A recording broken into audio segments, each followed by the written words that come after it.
नमस्कार। Padmesh institute of वैदिक sciences Kanpur की ओर से के दो पद्मेश का नमस्कार। दीपावली का पर्व भारतीय संस्कृति में, जनमानस में सर्वाधिक लोकप्रिय है। अनेक कारण हो सकते हैं। भगवान श्री राम अयोध्या पुनः वापस आए, उस कारण से। दूसरे, यम को प्रसन्न करने के लिए वैदिक काल से ही हम पर्व मनाते आए हैं। 24 तारीख को दीपावली का पर्व है। पंचांगों की भिन्नता के कारण इस बार धनत्रयोदशी, नरक चतुर्दशी, हनुमान जयंती पर्वों में जो है भिन्नताएं आई हैं। कहीं 22 तो कहीं 23 को धनत्रयोदशी का पर्व मनाया जा रहा।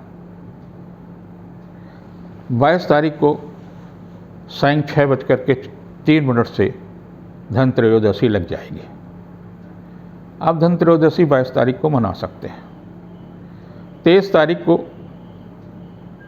सायं 6:04 से चतुर्दशी लग जाएगी, तो चतुर्दशी का पर्व भी मिल जाएगा और त्रयोदशी सारे दिन जो आपको मिल जाएगी 23 तारीख को भी। तो इस प्रकार से 2 दिन आप अपना खूब खरीदारी करिए, क्योंकि कई लोग शनिवार के दिन लोहा, तेल, इस तरह की चीज़ों को, मशीनरी की चीज़ों को नहीं खरीदते। एक उनका इस प्रकार का विश्वास है, तो उनको 23 तारीख को पूरा दिन मिल जाएगा शाम को 6 बजे तक का, और शाम को जो है हनुमान जी की जयंती और नरक चतुर्दशी का पर्व बना सकते हैं। लेकिन 24 में किसी प्रकार का संशय नहीं है, 24 को दीपावली का भी पर्व है। दीपावली के पर्व में जो मुहूर्त होते हैं वो विशेष रूप से महत्वपूर्ण होते हैं, और इस बार इसलिए विशेष रूप से महत्वपूर्ण है कि दूसरे दिन 25 तारीख को सूर्य ग्रहण पड़ा रहा है, और जब सूर्य ग्रहण पड़ा रहा है तो उसमें एक विशेष बात है कि सूतक लग जाएगा। 12 घंटे पहले सूतक लगेगा, यानी सुबह प्रातःकाल जो है सोमवार को 25 तारीख को ही सूतक लग जाएगा। तो आपके सामने एक समस्या आ गई कि जो आपने मूर्ति स्थापित की है उनका विसर्जन कैसे करें, उन्हें हटाएं कैसे। तो इस बात को आपको समझना है। 24 तारीख को जो प्रदोष काल होगा वो सायं 5:23 से सायं 7:55 तक रहेगा। उस बीच में वर्ष लग्न मिल जाएगी 6:36 से रात के 8:32 तक। इस प्रकार से जो उस समय का जो श्रेष्ठ मुहूर्त होगा सायं 6:36 से लेकर के सायं 7:55 तक का आपके पास पहला मुहूर्त होगा, जिसमें आप पूजन कर सकते हैं। दूसरा मुहूर्त रहता है महानिशीत काल, रात के 11:20 से रात के 12:55 तक का है। और उसके एक और मुहूर्त बनता है सिंह लग्न का, रात 1:04 से लेकर के रात के 3:18 तक का रहता है। कुछ लोग चौघड़िया के हिसाब से भी पूजन करते हैं, तो चर वेला जो मिलेगी सायं 5:23 से लेकर के रात को 8:33 तक है, और लाभ की वेला होगी रात को 10:08 से लेकर के रात के 11:43 तक, और अमृत वेला मिलेगी रात को 1:18 से और सवेरे के 6:03 तक का समय होगा, जो ये होगा। इस बीच में आपको जो पूजन करना है अपनी परंपरा के अनुसार आप पूजन करते हैं, और उस परंपरा के दृष्टिकोण से आप उनका विसर्जन भी करते हैं। तो विसर्जन जब आप करेंगे तो सुबह होता है, दूसरे दिन ही होगा। कुछ लोगों के यहाँ तो अच्छी बात है कि देर से होता। सूतक में हम मूर्ति को स्पर्श नहीं करते। 25 तारीख को सूर्य ग्रहण है, और जब 25 तारीख को सूर्य ग्रहण है तो सूर्य ग्रहण पड़ेगा शाम को 4:18 से। कहीं 20 पर पड़ेगा, कहीं 22 पर पड़ेगा, कहीं 23 पर पड़ेगा, कहीं 15 पर पड़ेगा। मोटा मोटा 4:15 से आप ही मान करके चलिए कि सूतक लग जाएगा सवेरे 25 तारीख को सवेरे। जब सूतक लग जाएगा और मोक्ष जब तक नहीं होगा तब तक सूतक रहेगा, तो सूतक में हम मूर्ति को स्पर्श नहीं करते। गणेश लक्ष्मी जी की, कुबेर जी की, इंद्र की और मूर्तियाँ आपके पास होंगी, तो उनको जब स्पर्श नहीं करेंगे तो उनका, और सूतक पर उनका प्रभाव न पड़े, तो आपको उस दिन सवेरे जल्दी उठना होगा और जल्दी उठ करके उनका विसर्जन करना होगा। और मूर्तियों को जहाँ भी आपका मंदिर है, जहाँ कहीं भी रखना, वहाँ यथायथ स्थान पर रख दीजिए 4:15 से सुबह पहले 25 तारीख को। इस बात को विशेष रूप से ध्यान रखें, क्योंकि इसके बाद जब सूतक लग जाएगा तो और मोक्ष होगा शाम को 6:25 पर। कुछ जगह 20 पर होगा, कुछ जगह 18 पर होगा, कुछ जगह 15 पर होगा, लेकिन 6 बजे के बाद होगा। तो 6 बजे पुनः आप स्नान करेंगे। अगर यज्ञोपवीत धारण करते तो यज्ञोपवीत को आपको परिवर्तित करना पड़ेगा, मूर्तियों को पुनः स्नान कराना पड़ेगा। जो भी आपके मंदिर में मूर्तियां हैं, अन्य मूर्तियां भी, उनको स्नान कराना पड़ेगा, उनके वस्त्र बदलना पड़ेगा, उनका श्रृंगार करना पड़ेगा, फिर से करना पड़ेगा। जो वस्त्र आपने एक दिन पहले पहनाए दीपावली में, उनको भी पुनः आपको परिवर्तित करना पड़ेगा। ये हमारी परंपरा है और इस प्रकार का वैदिक परंपरा के अंतर्गत हम कार्य करते हैं। अब जब ये ग्रहण पड़ेगा तो ग्रहण का प्रभाव कुल अगले ग्रहण तक रहता है, यानी अगला ग्रहण हमारा जो पड़ेगा चंद्र ग्रहण का 15 दिन बाद ग्रहण पड़ेगा। इस प्रकार से इस ग्रहण का जो प्रभाव है वो 15 दिन तक ही रहेगा। और 15 दिन तक का जो प्रभाव रहेगा तो मेष राशि के लिए जो है ये ग्रहण बहुत अच्छा नहीं है। उनके लिए कहीं ना कहीं जो है मानसिक रूप से कष्ट देने वाला है। कुछ भी ऐसा नहीं करिए कि जिससे आपको तनाव आए, तरह तरह की परेशानियाँ आएँ। और वृषभात लोगों के लिए जो है, उनके लिए आर्थिक मामलों में सावधानी रखने की आवश्यकता है कि ताकि आर्थिक मामलों में किसी प्रकार की परेशानियां ना आए। और मिथुन राशि के लिए जो है दाम्पत्य जीवन में थोड़ी से बहुत कष्ट मिल सकता है, इसलिए उनको सावधानी रखने की आवश्यकता है। और कर्क राशि के जो लोग हैं उनको भी ग्रहण नहीं देखना चाहिए, उनके भी स्वास्थ्य के लिए ठीक नहीं, स्वास्थ्य पर प्रभाव पड़ेगा। और सिंह राशि वाले लोगों को तनाव दे सकता है ये ग्रहण, इसलिए उनको भी सावधानी रखने की आवश्यकता है। कन्या राशि वाले लोगों को लिए मान प्रतिष्ठा, मानसिक तनाव, व्यर्थ की उलझनें मिल सकती हैं। तुला राशि वालों को कोई धोखा दे सकता है, विश्वासघात दे सकता है, इसलिए रुपए पैसे के मामलों में सावधानी रखिए अगले 15 दिन। और जिनकी वृश्चिक राशि है उनको नुकसान हो सकता है, व्यापार में भी नुकसान हो सकता है, नौकरी में नुकसान हो सकता है, इसलिए रुपया पैसे के देन में सावधानी रखने की आवश्यकता है। लेकिन धनु लग्न के लोग जो हैं उनको लाभ मिल सकता है। मकर लोगों वालों को निजी सुख में भी वृद्धि होगी। और कुंभ राशि वालों के लिए आर्थिक जो परेशानियां एक लंबे समय से चली आ रही थी, उनकी आर्थिक परेशानियों से मुक्ति होगी। और जिनकी मीन राशि है उनके लिए थोड़ा सा धन की स्थितियाँ खराब हो सकती हैं, इसलिए सम्मान में, ध्यान में, इन सारी चीज़ों में ध्यान रखने की ज़रूरत है। इस प्रकार से ये सूर्य ग्रहण हमारी प्रकृति को भी प्रभावित करेगा, क्योंकि 2 बार पड़ेगा। पहले सूर्य ग्रहण पड़ रहा, फिर 15 दिन बाद चंद्र ग्रहण पड़ेगा। इस कारण से भारतीय राजनीति और प्रकृति को भी प्रभावित करेगा। कई जगह आप देखेंगे जाकर के कि राजनीतिक कुछ न कुछ उथल पुथल होगी, चाहे ब्रिटेन में हो, चाहे और दूसरे देशों में हो। कहीं न कहीं इस ग्रहणों का प्रभाव दुनिया के तमाम देशों पर राजनीतिक दृष्टि से भी पड़ेगा और तमाम नए समीकरण, नए तरह की चीज़ों का भी बनेगा। इस सप्ताह की हम बात करते हैं। ये सप्ताह 23 से 29 अक्टूबर के मध्य का है। इसमें तमाम सारे परिवर्तन हैं। मंगल का परिवर्तन होगा, मंगल और बुध का परिवर्तन होगा। बुध, शुक्र और सूर्य तुला में होंगे और केतु के साथ होंगे। तो ये सप्ताह काफ़ी महत्वपूर्ण है और इस सप्ताह में बहुत सावधानी रखने की आवश्यकता है। ख़ास तौर से वो लोग जो रिस्क लेते हैं, जुआ खेलते हैं, नशेबाजी करते हैं, बहुत तेज़ गाड़ियाँ चलाते हैं। कई ऐसे लोग होंगे जिनको तरह तरह के कष्ट मिल सकते हैं। उनको विशेष रूप से सावधानी रखनी चाहिए कि कोई भी ऐसा कार्य न करें जिसके कारण से उनको कष्ट मिले। जिनकी मेष राशि है उनको 23-24 को विशेष रूप से सचेत रहने की आवश्यकता है। ख़ास तौर से आर्थिक मामलों में कुछ भी ऐसा न करें जिसके कारण से कष्ट मिले। पर्व को पर्व की तरह से मनाएं। 25-26 को व्यवसायिक मामलों में सफलता मिलेगी, दाम्पत्य जीवन सुखमय होगा और पारिवारिक जीवन उत्तम होगा। 27, 28, 29 की तिथियाँ यात्रा देशाटन की हो सकती हैं। व्यवसायिक मामलों में लाभ मिलेगा। जीविका के क्षेत्र में भी सफलता मिलेगी, यश और कीर्ति में लाभ मिलेगा। जिनकी वृष राशि है,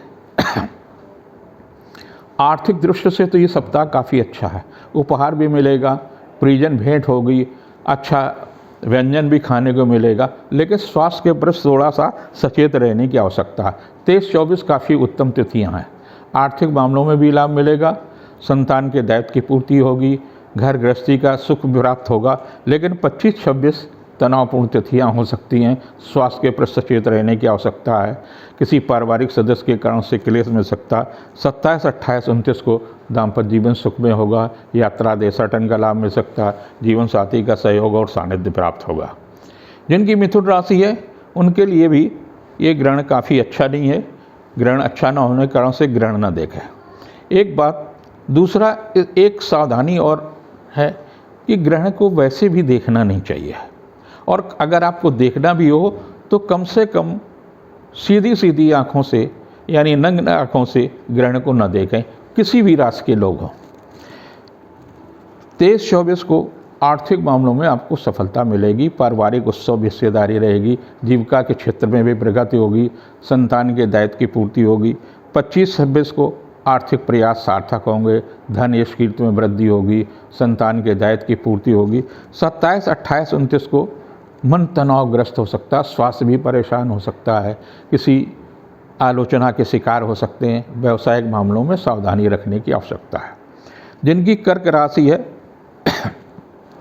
आर्थिक रूप से काफ़ी अच्छा जाएगा, लेकिन स्वास्थ्य के लिए सप्ताह अच्छा नहीं है। आपके लिए पारिवारिक सुख मिलेगा, व्यावसायिक प्रतिष्ठा मिलेगी, यश और कीर्ति में वृद्धि होगी। 23-24 को भाई बहन का सहयोग मिलेगा, रिश्तों में मजबूती आएगी, पारिवारिक जीवन सुखमय होगा। 25-26 को आर्थिक मामलों में सफलता मिलेगी, रिश्तों में मजबूती आएगी, उपहार या सम्मान में वृद्धि होगी।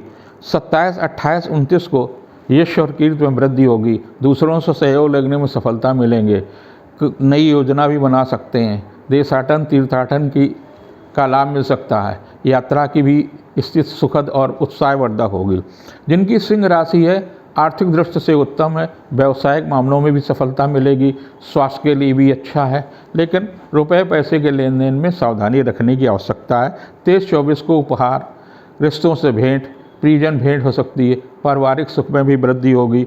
25-26 को भाई बहन से अच्छे रिश्ते हो सकते हैं, पारिवारिक मामलों में सफलता मिलेगी, जीवन साथी का सहयोग मिलेगा। 27, 28, 29 को यात्रा देशाटन की स्थिति आ सकती है, किसी पारिवारिक सदस्य के कारण से कुछ तनाव भी मिल सकता है।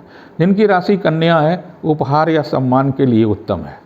आपके लिए एक अच्छी बात है कि बुध का परिवर्तन होगा, और बुध के परिवर्तन होने से आर्थिक मामलों में सुधार होगा, रुका हुआ धन लाभ भी मिल सकता है, जीविका के क्षेत्र में भी सफलता मिलेगी, यात्रा देशाटन की योजना भी सफल होगी।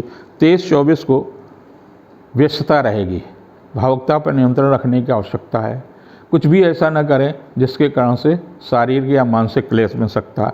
25-26 को आर्थिक मामलों में सफलता मिलेगी, जीविका के क्षेत्र में प्रगति होगी, शासन सत्ता का सहयोग मिलेगा। 27, 28, 29 को धन यश कीर्ति पद प्रतिष्ठा की दिशा में सफलता मिलेगी, दूसरों से सहयोग मिलेगा। जिनकी तुला राशि है, तुला राशि वाले लोगों को आर्थिक मामलों में सावधानी रखने की आवश्यकता है। व्यर्थ की उलझनें हो सकती हैं। 23-24 को चोट लग सकती है, खाना बनाते समय सावधानी रखें, वाहन चलाते समय सावधानी रखें, दीपक जलाते समय सावधानी रखें, पटाखा छुटाते समय सावधानी रखें। व्यर्थ की उलझनें, व्यर्थ के तनाव, व्यर्थ की कुछ परेशानियां मिल सकती हैं। 25-26 आर्थिक दृष्टि से उत्तम उपहार, सम्मान, यश कीर्ति में वृद्धि होगी। 27, 28, 29 को जीवन साथी का सहयोग मिलेगा, संबंधों में निकटता आएगी, पारिवारिक जीवन सुखमय होगा, आर्थिक पक्ष भी मजबूत होगा। जिनकी वृश्चिक राशि है, उपहार, सम्मान, यश कीर्ति में वृद्धि होगी, लेकिन रुपए पैसे के मामले में सावधानी रखने की आवश्यकता है, क्योंकि केतु के साथ में सूर्य, शुक्र और बुध की युति आपके बारे में होगी। कुछ भी ऐसा जोखिम न उठाएं जिसके कारण से पारिवारिक और आपकी खुद की प्रतिष्ठा प्रभावित हो सकती। 23-24 को खास तौर से विशेष रूप से सचेत रहने की आवश्यकता है। ऐसी स्थिति 25-26 को होगी, लेकिन पारिवारिक उत्सव में भी सफलता मिलेगी। 27, 28, 29 सामान्य रूप से उत्तम होगा, धन यश कीर्ति में वृद्धि होगी, जीविका के क्षेत्र में लाभ मिलेगा। धनु राशि के लिए उत्तम है, उपहार, सम्मान, यश कीर्ति में वृद्धि होगी, रिश्तों में मजबूती आएगी, जीविका के क्षेत्र में प्रयास सार्थक होंगे। 23-24 को सामाजिक प्रतिष्ठा बढ़ेगी, शासन सत्ता से भी सहयोग मिल सकता है, महिला अधिकारी का सहयोग मिलेगा। 25-26 को संतान के दायित्व की पूर्ति होगी, पारिवारिक उत्सव में हिस्सेदारी रहेगी, व्यवसायिक मामलों में लाभ मिलेगा। 27-28-29 को उपहार या सम्मान में वृद्धि होगी, लेकिन मन अशांत हो सकता है, व्यर्थ की उलझनें मिल सकती हैं। जिनकी राशि मकर है उन्हें स्वास्थ्य के प्रति सचेत रहने की आवश्यकता है। व्यर्थ की उलझनें भी हो सकती हैं, लेकिन पारिवारिक सुख में वृद्धि होगी, संतान के दायित्व की पूर्ति होगी, पिता का सहयोग मिलेगा, माता पिता से आशीर्वाद भी प्राप्त होगा, रिश्तों में मजबूती आएगी। 23-24 ऐसी ही कुछ स्थितियाँ हैं जिससे आर्थिक मामलों में सफलता मिलेगी, धन यश कीर्ति में वृद्धि होगी, सुखद समाचार मिलेगा। 25-26 को महिला अधिकारी या पारिवारिक रूप से जो महिला प्रमुख है उससे भी आपको सहयोग मिल सकता है। 27-28-29 को संतान के बारे में सुखद समाचार मिलेगा, शासन सत्ता का सहयोग मिलेगा, जीविका के क्षेत्र में प्रगति होगी। जिनकी राशि कुंभ है उनके लिए सप्ताह काफ़ी व्यस्तता का होगा, आर्थिक मामलों में सफलता मिलेगी, धन यश कीर्ति में वृद्धि होगी, शासन सत्ता का सहयोग मिलेगा, जीविका के क्षेत्र में चल रहा प्रयास सार्थक होगा, सामाजिक प्रतिष्ठा बढ़ेगी। 23-24 को व्यस्तता रहेगी, कुछ आर्थिक तनाव भी रहेंगे, उपहार सम्मान में वृद्धि होगी। 25-26 स्वास्थ्य के लिए उत्तम है, पारिवारिक मामलों में भी सफलता मिलेगी, यश और कीर्ति में वृद्धि होगी और आराम करने का भी अवसर प्राप्त होगा। 27-28-29 आपके लिए काफ़ी महत्वपूर्ण तिथियाँ होंगी, व्यावसायिक दृष्टि से भी, आर्थिक मामलों से भी, और आपके लिए उपहार, धन, यश कीर्ति में वृद्धि होने का ये सप्ताह है। जिनकी मीन राशि है, स्वास्थ्य के प्रति सचेत रहने की आवश्यकता है, चिड़चिड़ापन बढ़ेगा, व्यर्थ की उलझनें रहेंगी, मन अशांत रहेगा। 23-24 को जीवन साथी का सहयोग रहेगा, आर्थिक मामलों में भी सफलता मिलेगी, पारिवारिक प्रतिष्ठा बढ़ेगी, लेकिन 25-26 कुछ तनावपूर्ण स्थितियाँ हो सकती हैं। स्वास्थ्य के प्रति भी सचेत हो रहिए। यात्रा देशाटन में अपनी वस्तुओं की सुरक्षा के प्रति विशेष रूप से ध्यान रखिए, चोरी या खोने की संभावना है। 27-28-29 उपहार, सम्मान, यश कीर्ति में वृद्धि होगी, शासन सत्ता का सहयोग रहेगा, जीविका के क्षेत्र में सावधानी बरतें।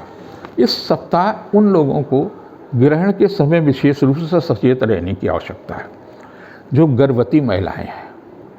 आमतौर पर क्या होता है कि गेरू या किसी प्रकार का लेप लगा देती हैं और सूर्य ग्रहण न देखें, लेकिन उनको ये चाहिए कि 10:23 या 24 मिनट तक उन पर सूतक का प्रभाव होगा। वृद्ध हैं, बीमार हैं, बच्चे हैं, वो तब तक आप खाना भी खा सकते हैं, तमाम सारी चीज़ों, दवा भी खा सकते हैं, सावधानी रखनी, और शाम को 6 बजे के बाद में पुनः अपना उसी तरह से रह सकते हैं। लेकिन अगर किसी प्रकार की असावधानी होती है तो लगता है कि आपको प्यास लगी है, आपको जो कुछ, तो आप बीमार लोगों के लिए थोड़ा सा छूट भी रहती है कि वो अपना दवा भी खा सकते हैं, उसमें असावधानी नहीं होनी चाहिए। और ख़ास तौर से गर्भवती महिलाओं को विशेष रूप से सचेत रहने की आवश्यकता है। ग्रहण आप सबके लिए लाभदायी हो।